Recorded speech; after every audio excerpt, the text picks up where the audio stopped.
For $35, I had the front and the backside cameras removed. I think we can all agree that children don't have the same brain chemistry as adults do. If we are parents, we are trying to look out for our child at all material times. If my child is going to have a phone where they can connect with the outside world or they can connect on the internet, why should my child have the ability to send a picture of themselves? Let's face a sad fact. If an adult were to have the ability to chat your child up online, what is the chances that they're going to ask for a picture of your child?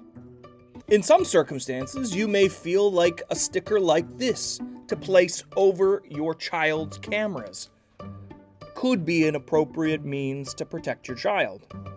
A sticker like that, while costs a few pennies, it's definitely something that is more geared towards building trust with your child. For $35, I had the front and the backside cameras removed. You can see that right there. The camera is gone. It's also not gone on the front camera, but the lens was taken out of it. So this little guy here is the lens for the front camera. This is the whole piece for the back camera. To have these removed from this phone was $35 and 45 minutes. I can tell you that the phone works perfectly without them. Here is a demonstration of what you're looking at for the back camera.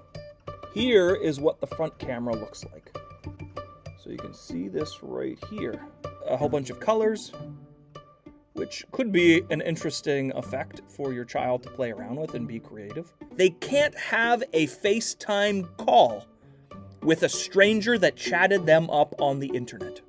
Think about your daughter texting a boy at school. And him, we all know that it happens, but him requesting a nude image from your child. Should your child have the ability to do this?